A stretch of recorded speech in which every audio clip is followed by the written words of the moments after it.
Hello students, कैसे हैं आप सब। आज हम करेंगे कक्षा 5 की हिंदी की पाठ्य पुस्तक रिमझिम का पाठ है जहाँ चाह वहाँ राह। आज हम इसके अभ्यास के प्रश्नों के उत्तर करने वाले हैं, तो चलिए स्टार्ट करते हैं। सबसे पहला हमारा टाइटल है जहाँ चाह वहाँ राह, पाठ का ही नाम दिया हुआ है और इसका पहला प्रश्न है, इला या इला जैसी कोई लड़की यदि तुम्हारी कक्षा में दाखिला लेती तो तुम्हारे मन में कौन कौन से प्रश्न उठते। अगर आपकी क्लास में इला एडमिशन ले लेती है तो आप क्या सोचोगे, आपके मन में कौन से प्रश्न यानी कि सवाल पैदा होंगे। तो जाहिर सी बात है कि इला के जब हाथ काम नहीं करते हैं तो आप लोगों को ये तो लगेगा ही कि ये लिखेगी कैसे, या फिर ये सामान कैसे उठाएगी, या फिर ये खेल कैसे खेलेगी।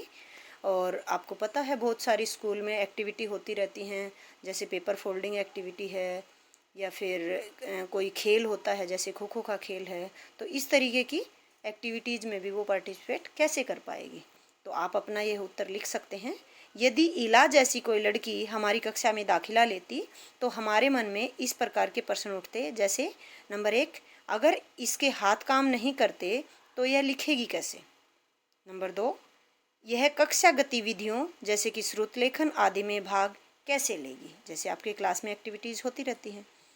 नंबर 3 है, यह स्कूल में होने वाली गतिविधियों जैसे पेपर फोल्डिंग प्रतियोगिता या फिर ड्राइंग प्रतियोगिता इत्यादि में भाग कैसे लेगी। प्रश्न नंबर 2 है, इस लेख को पढ़ने के बाद क्या तुम्हारी सोच में कुछ बदलाव आए।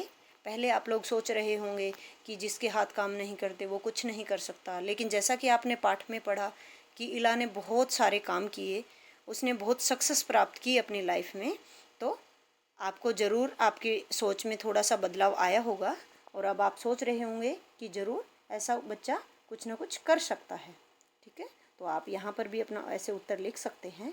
हाँ, इस लेख को पढ़ने के बाद मेरी सोच में बहुत बदलाव हुआ और अब मुझे लगता है कि हमें अपाहिज लोगों को कमज़ोर नहीं समझना चाहिए।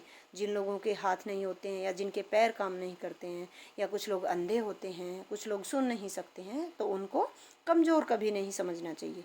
उनमें भी बहुत सारी योग्यताएं होती हैं, वे भी बहुत कुछ कर सकते हैं।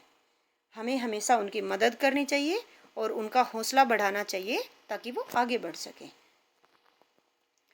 अगला हमारा टाइटल है मैं भी कुछ कर सकती हूँ। ठीक है, प्रश्न नंबर 1, यदि इला तुम्हारे विद्यालय में आए तो उसे किन किन कामों में परेशानी आएगी।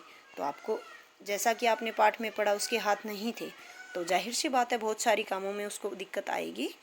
तो आप अगर वो आपके विद्यालय में एडमिशन ले लेती है तो उसको किस किस तरीके के काम में परेशानी आ सकती है, जैसे जल्दी जल्दी लिखने में, ऐसे खेल जिनमें हाथों की ज़रूरत पड़ती है उन खेलों को खेलने में, जैसे झूला झूलना है, खो खो खेलना है। जब आप पकड़म पकड़ाई करते हैं तो उसमें भी जब हाथों से ही टच करना पड़ता है, तो इस तरह के खेल खेलने में भी उसको दिक्कत आ सकती है। नंबर 3 है, किसी सामान को उठाने में, जैसे उसे अपना बैग उठाना है, उसे अपनी नोटबुक उठानी है, तो इस तरीके के सामान उठाने में भी उसको दिक्कत आएगी, या पानी पीने के लिए अपनी पानी की बोतल उठानी है। ठीक है, और जैसे आपका क्लास कंप्यूटर की क्लास लगती है तो कंप्यूटर की क्लास लेने में भी उसको दिक्कत आएगी, क्योंकि वो माउस कैसे संभालेगी, है ना। और नंबर 5 है, कुछ प्रतियोगिताओं में भाग लेने में, जैसे कि हम पहले ही डिस्कस कर चुके हैं कि कुछ कॉम्पिटिशन्स होते हैं स्कूल में, क्लास वाइज होते हैं, स्कूल में होते हैं, तो उनमें पार्टिसिपेट करने में उनको दिक्कत आएगी। अगला हमारा प्रश्न है प्रश्न नंबर 2, उसे यह परेशानी न हो इसके लिए अपने विद्यालय में क्या तुम कुछ बदलाव सुझा सकती हो या सुझा सकते हो। तो आप इसके लिए क्या सुझाव देना चाहेंगे कि वो आपके विद्यालय में आ जाए, तो आप या आपके दोस्त या आप स्कूल में स्टाफ को बोलकर क्या उसकी हेल्प कर सकते हैं। तो आपके सुझाव इस प्रकार से हो सकते हैं कि कुछ कामों में उसकी आप मदद कर सकते हो, जैसे उसके साथ आप ऐसे खेल खेल सकते हो जिसमें वो भी साथ में खेल पाए, जिसमें हाथों की ज़्यादा ज़रूरत ना पड़ती हो। ठीक है, जैसे दौड़ा दौड़ी का खेल है, तो उसको फिर ये फील नहीं होगा कि उसके हाथ नहीं हैं। उसको अपना दोस्त बना सकते हैं, ऐसे उसको हौसला बढ़ेगा कि सभी बच्चे मेरे से दोस्ती करते हैं और मुझे अलग नहीं समझते हैं। और ये भी हो सकता है कि स्कूल में एक सहायक नियुक्त कर दिया जाए जो उसके काम में उसकी हेल्प करे, जैसे उस स्कूल तक उसको अंदर तक लेके आना, उसका बैग लगाना, उसके पानी की बोतल भर के देना, या उसको वॉशरूम में जाने में सहायता करना, या बाकी जो भी एक्टिविटीज़ वो करेगी जैसे आप एग्ज़ाम होता है तो एग्ज़ाम में उसकी लिखने में सहायता कर सकता है, जब वो बोलती है तो उसकी लिखने में, और उसको एक्स्ट्रा टाइम दिया जा सकता है। तो इस तरीके से सहायक की नियुक्ति करके भी उसकी मदद की जा सकती है। अगला हमारा प्रश्न है प्यारी इला।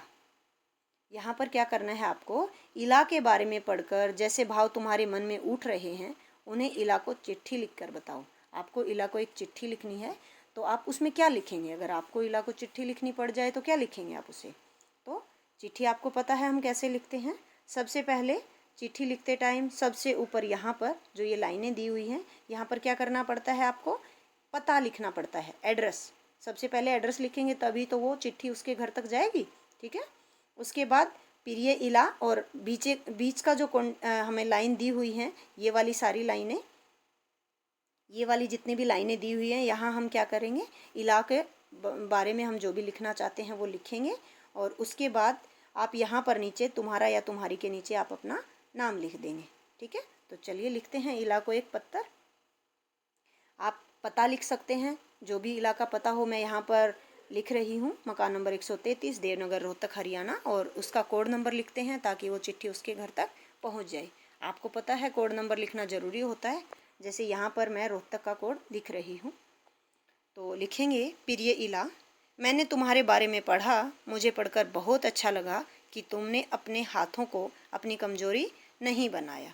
नहीं बनाया था ना उसने अपने हाथों को अपनी कमजोरी, तो आपको उस पर गर्व हो रहा है, बल्कि पूरे हौसले के साथ आगे बढ़ती रही और कसीदाकारी का काम सीखा, और आज तुम उन सब के लिए एक मिसाल बन गई हो।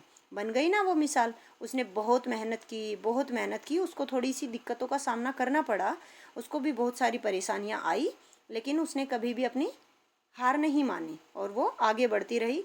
और अब जितने भी लोग हैं जिनके हाथ नहीं हैं, तो वो अब सोच सकते हैं कि इला के जैसा हम भी कुछ कर सकते हैं। तो इस तरीके से वो एक मिसाल बन गई सबके लिए।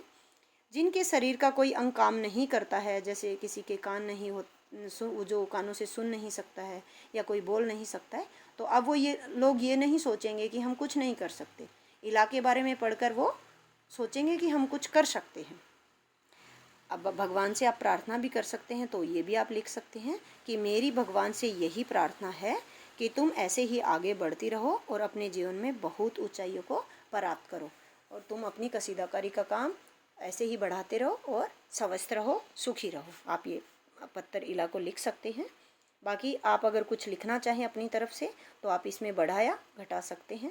उसके बाद नीचे है तुम्हारी प्रिय मित्र, यहाँ पर डैश दिया हुआ है मैंने, यहाँ पर आप अपना नाम लिख सकते हैं।